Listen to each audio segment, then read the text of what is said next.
प्यारे बच्चों, एक बार पुनः मैं जीरो आर्टिकल के कुछ नए नियमों को लेकर आपके सामने प्रस्तुत हुआ हूं, जिसका पार्ट 4 आपको हम बताएंगे। 3-4 बिंदु इसमें भी हैं, उसको बहुत ही निकटता से गहनता से समझिए और मैं अपनी पूरी कोशिश से आपको समझाने का प्रयास करूंगा।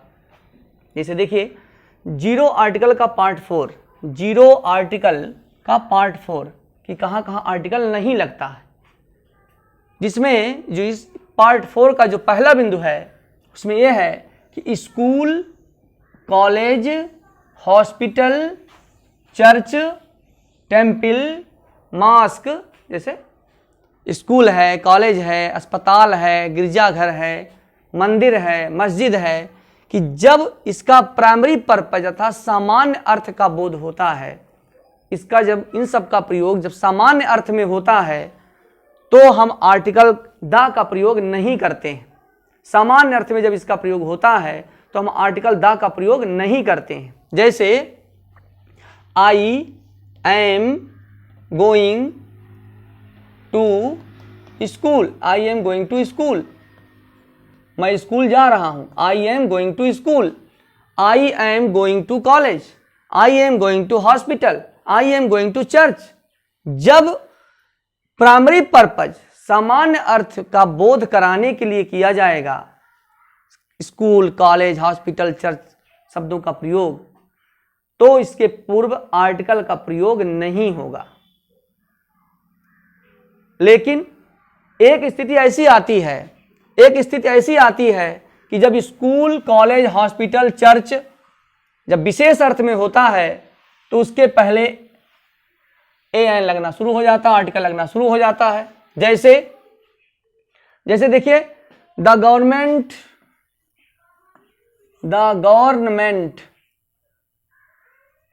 Built A school in my village. हुआ कि नहीं हुआ? इन माई विलेज जब सामान्य अर्थ में उसका प्रयोग होगा तो नहीं लगता है स्कूल, कॉलेज, चर्च, हॉस्पिटल, तब तो नहीं लगता है। लेकिन जब ये विशेष अर्थ में हुआ कि गवर्नमेंट ने, सरकार ने मेरे गांव में एक स्कूल बनवाया, तो यहां पर ए स्कूल क्या हुआ? काउंटेबल नाउन हो गया। अब इस काउंटेबल नाउन के चक्कर में यहां ए और एन तो लगाना ही पड़ेगा। दूसरा, दियर is a temple in my village, मेरे गांव में एक मंदिर है। देखिए यहां ए लग गया। जब ये सिंगुलर काउंटेबल नाउन के रूप में प्रस्तुत किया जाएगा तो ए और एन का प्रयोग होगा जब वो विशेष अर्थ में होगा। जैसे the government built a school in my village, there is a temple in my village, या my father is going to the hospital to see his ailing brother. My father is going to the hospital to see his ailing brother. मेरे पिताजी अपने बीमार भाई को देखने के लिए अस्पताल जा रहे हैं। तो ऐसे विशेष अर्थ में चर्च हो, टेम्पल हो, हॉस्पिटल हो, स्कूल हो, कॉलेज हो, तो वहां पर हम आर्टिकल का प्रयोग करते हैं विशेष अर्थ में, लेकिन सामान्य अर्थ में नहीं किया जाता है। नेक्स्ट देखिए, ईच, एवरी, आइदर, नाइदर के बाद सिंगुलर नाउन के पहले आर्टिकल का प्रयोग नहीं होता है। सिंगुलर नाउन के पूर्व आर्टिकल का प्रयोग नहीं होता। ईच, एवरी, आइदर और ये सब क्या होते हैं? डिस्ट्रीब्यूटिव एडजेक्टिव का काम करते हैं। जैसे देखिए, each boy has a pen. अब देखिए, यहां तो सिंगुलर काउंटेबल नाउन है, यहां तो ए लगेगा ही, लेकिन यहां देखिए, ईच, एवरी, आइदर, नाइदर के बाद आने वाले सिंगुलर नाउन के पूर्व ए और एन का प्रयोग नहीं होगा। जैसे ऐसे मत लिखिए, each a boy has a pen. ये सेंटेंस आपका पूरी तरह से गलत हो जाएगा, क्योंकि ईच और इस नाउन के बीच में किसी भी आर्टिकल का प्रयोग नहीं होता है। जैसे दूसरा, इब्री रूम, देखिए इब्री रूम, अब यहां लिख दीजिए इब्री ए रूम या इब्री दा रूम, तो गलत हो जाएगा, क्योंकि इब्री और रूम के बीच में किसी भी आर्टिकल का प्रयोग नहीं होगा। इब्री रूम वाज वेंटिलेटेड। वेंटिलेटेड का मतलब क्या होता है? प्रत्येक कमरा, वेंटिलेटेड मीन्स होता है एरी, एरी का मतलब होता है हवादार। प्रत्येक कमरा क्या था? हवादार था। तो एवरी और इस सिंगुलर नाउन के बीच में किसी भी आर्टिकल का प्रयोग नहीं होगा। इब्री दा रूम ना लिखिए, इब्री ए रूम ना लिखिए, इब्री रूम लिखेंगे तब आपका सेंटेंस सही होगा। नेक्स्ट देखिए कि नेचर, प्रकृति से कहते हैं प्रकृति, साइंस माने विज्ञान, डेथ मीन्स मौत, लाइफ मीन्स जिंदगी से पूर्व आर्टिकल दा का प्रयोग नहीं होता है।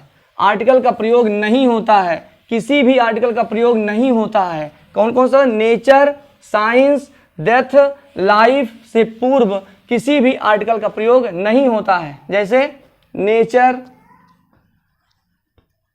Has given us many beautiful things, many beautiful things. इसका मतलब यह है कि प्रकृति ने हमें अनेक सुंदर वस्तुएं दी हैं। अनेकों नहीं बोलना चाहिए, एक का अनेक होता, अनेक का अनेकों नहीं होता, अनेक, एक अनेक, अनेक सुंदर वस्तुएं दी हैं। नेचर प्रकृति, प्रकृति हो गई। नेचर, साइंस आप लिख दीजिए SCIENCE, science has changed our life, विज्ञान ने हमारी जिंदगी को बदल दिया है। अब देखिए साइंस हो गया, विज्ञान हो गया। डेथ, तो यहां लिख दीजिए डेथ नोज, माने डेथ नोज जानता है, death knows no distinction, distinction भेदभाव, distinction between the rich and the poor, and the poor. इसका मतलब क्या है कि मौत धनी लोग और गरीब लोगों के बीच अंतर नहीं जानता। डेथ, देखिए डेथ है, साइंस है, नेचर है, इसके पूर्व कभी भी किसी भी आर्टिकल का प्रयोग नहीं होगा। जैसे लिखा है nature has given us many beautiful things, ऐसा ना लिखिए द नेचर, गलत हो जाएगा। द साइंस गलत हो जाएगा, द डेथ गलत हो जाएगा। इसलिए गलत हो जाएगा देखिए क्योंकि इसको सामान्य अर्थ में देखा गया है, सामान्य अर्थ में देखा गया है, लेकिन जब इसको विशेष अर्थ में देखेंगे तो दा का प्रयोग हमें करना पड़ेगा। जैसे नेचर का मतलब प्रकृति होता है, लेकिन नेचर का मतलब स्वभाव भी होता है। जैसे द नेचर ऑफ चमचम, किसी का नाम ले लीजिए, the nature of chamcham, CHUM, लड़के का नाम है। The nature of chamcham is very good, इसका मतलब देखिए, अब उस चमचम लड़के की जो यहां पर स्वभाव बताया गया है कि बच्चे का स्वभाव, चमचम बालक का स्वभाव बहुत अच्छा है, इसलिए जब किसी को पर्टिकुलराइज किया जाएगा, जब उसको विशेष बनाया जाएगा तो आर्टिकल का प्रयोग होगा, और द आर्टिकल का प्रयोग होता है। जैसा कि मैं पहले की वीडियो में, पहले के टॉपिक में बता चुका हूं कि द हो, आर्टिकल हो, नाउन हो, उसके बाद प्रीपोजिशन लगा हो, तो यहां आर्टिकल जरूर लगेगा, वही आर्टिकल लगेगा, केवल और केवल द लगेगा, केवल और केवल द लगेगा। ऐसी स्थितियों में द का प्रयोग होता है। अब एक सेंटेंस और समझ लीजिए, जैसे जब कभी सिंगुलर काउंटेबल नाउन सेंटेंस में पहली बार आता है, बहुत ध्यान से सुनिएगा, बहुत इंपॉर्टेंट है।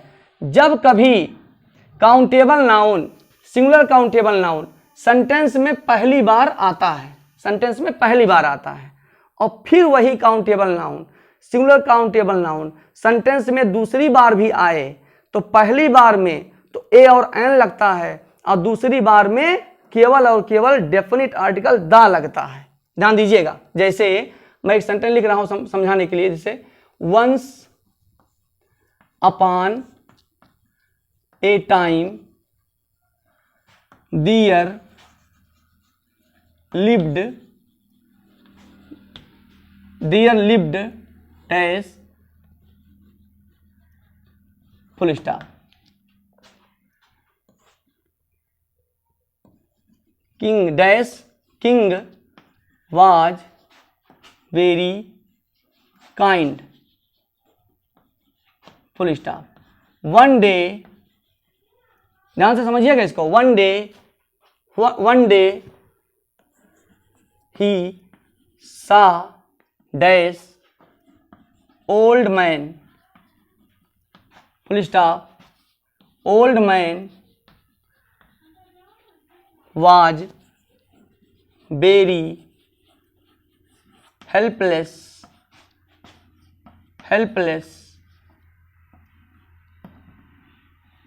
देखिए सेंटेंस को। अब आपको इसमें ए एंड दा भरना है। हमने क्या बताया कि जब सिंगुलर काउंटेबल नाउन सेंटेंस में एक बार आएगा, पहली बार आएगा। अब देखिए ए आपका सिंगुलर काउंटेबल नाउन है तो ए और एन लगाते हैं, तो लगाएंगे once upon a time there lived a king, a लगेगा, ए लग गया। लेकिन जब वही countable noun, singular countable noun sentence में दूसरी बार आता है तो हमेशा डेफिनेट आर्टिकल दा लगाते हैं। जैसे देखिए फिर आ गया किंग, यहाँ सेंटेंस पूरा हो गया है, दूसरे सेंटेंस में फिर किंग आ गया है, तब यहाँ पर ए नहीं लगाएंगे, ए लगाए गलत हो जाएगा, दूसरा कोई राजा हो जाएगा। फिर यहाँ पर दा लगाएंगे तो वही राजा हो जाएगा। The king was very kind. अब वन डे, ही माने किंग के लिए हो गया, सा, अब ओल्ड मैन दूसरा है काउंटेबल नाउन, दूसरा सिंगुलर काउंटेबल नाउन है, ओल्ड मैन है। अब यहाँ पर साउंड के आधार पर एन का प्रयोग होगा, an old man.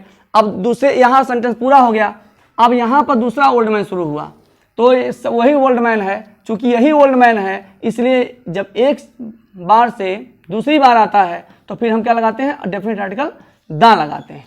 The old man was very helpless. इस प्रकार हम ए एंड द लगाना सीख चुके हैं, कहाँ लगता है और कहाँ नहीं लगता है। अब अगले वीडियोज में हम आपको नेक्स्ट टॉपिक के साथ उपस्थित होंगे। That's all, to be continued.